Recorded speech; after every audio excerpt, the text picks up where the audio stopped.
కలిగితేనే నేల మునిగి నట్టి చెప్పి అరెడు వండు నెరెడు వండు అడివి తిరిగి కోసుకొస్తే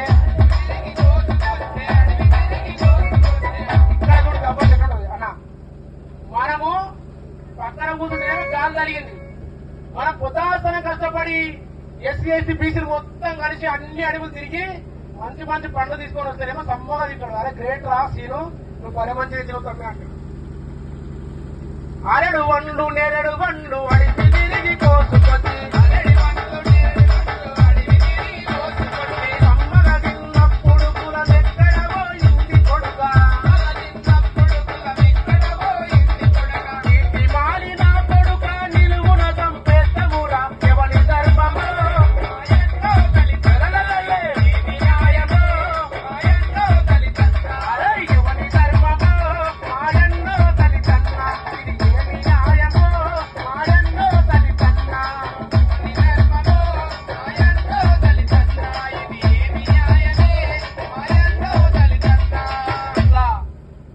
ధర్మాన్ని మనం తీసుకొచ్చి కట్టబెట్టి మన అన్నదమ్ముల్లా ఉన్న మనందరినీ విడదీసి పాలిస్తా ఉంటాం. దాని తర్వాత ఇప్పుడు ఏం జరుగుతున్నది? మనము గుళ్ళోకి రావద్దు, మంచిది. ఏడుకోవాలి మరి మేము కూడా హిందువులమేగా, కేడుకోవాలి. మనం కూడా గుళ్ళోకి పోవాలని కోరుకుంటుంది, కానీ మనం వద్దంటారు. మళ్ళీ ఒక బాధ. నేను ఏమంటే ఇప్పటి నుంచన్నా ఈ చింతగూడ గ్రామంలో ఉన్న యువత మొత్తాన్ని కూడా అందరికీ పాదాభివందనాలు చేస్తున్నా. మీరందరూ కలిసికట్టుగా ఉండి కుల మత భేదం అనేది ఏమి లేకుండా బతికితేనే మన ఊరు ఈ చరిత్రలో ఒక గుర్తింపుగా ఉంటది. ఆ మహనీయుడు డాక్టర్ బాబాసాహెబ్ అంబేద్కర్, మహాత్ముడు జ్యోతిరావు పూలేను పెట్టుకున్న దానికి అర్థం ఉంటుందని కోరుకుంటున్నా. ఎందుకంటే మనందరం కలిసిమెలిసి లేకపోతే ఆ రెండు విగ్రహాలు పెట్టుకొని వేస్ట్. వాళ్ళంతకు వాళ్ళు మనంతకు మనం ఎప్పుడు కూడా ఉండద్దు. మా తాన టోటల్ 8 విగ్రహాలు పెట్టినాం మా ఊర్లో. జ్యోతిరావు పూలే, బాబాసాహెబ్ అంబేద్కర్, ఛత్రపతి శివాజీ మహారాజ్, భగత్ సింగ్, కొమరం భీం, సాకరే ఐలమ్మ, జయశంకర్ సార్, బాబు జగజీవన్ రావు. ఇన్ని విగ్రహాలు మా ఒక్కడే ఊర్లో ఉంటాయి. కానీ దురదృష్టం ఏంటంటే మా తాన ఉన్న బీసీలు కూడా మా దగ్గరికి రావు. ఇప్పుడు ఏం చెప్పిన వాళ్లకు అంబేద్కర్ మావోడు, మేము జాతర చేసుకుంటాం. ఇప్పటి నుంచి జ్యోతిరావు పూలే ముదిరాజపురానికి చెందిన కాబట్టి మీరు చేయాలి పోయి మేము చేయమని ముందొచ్చి దండేసింది. చాలా సంతోషపడ్డాం. ఎందుకన్నా మా ముచ్చట ఏర్పాటు చేసినట్లే. కానీ ఏర్పాటు ఎందుకు చేసినామంటే ఒక్కరోజు దండేస్తే ఆ దండేసి నైట్లో మొత్తం పోయి ఆయన గురించి చదువుతాడు. పక్క ఆయన గురించి చదివితే బాబాసాహెబ్ దగ్గరికి వస్తాడు. అప్పుడు మన అన్నులు మొత్తం మళ్ళా మనం కలిసికట్టుగా ఉంటాం. ఎవడైతే మన పైన ఆధిపత్యం చేస్తాడో వాళ్ళను తోలు తీస్తాం. అవునా కదా?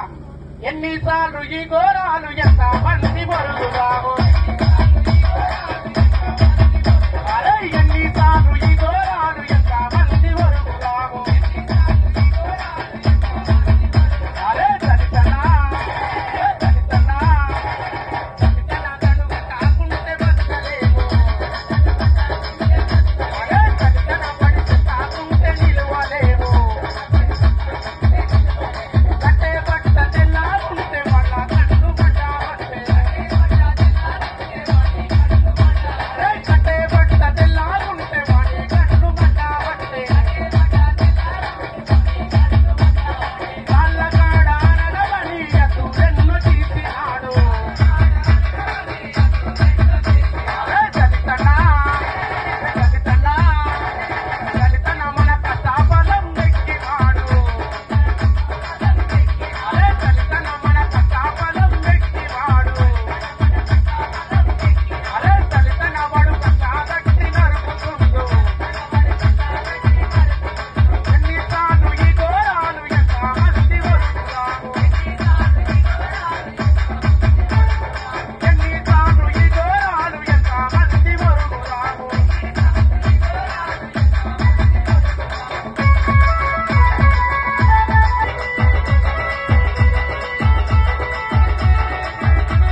లుచ్చ నా కొడుకులు ఎవడైనా పర్లేదాడు.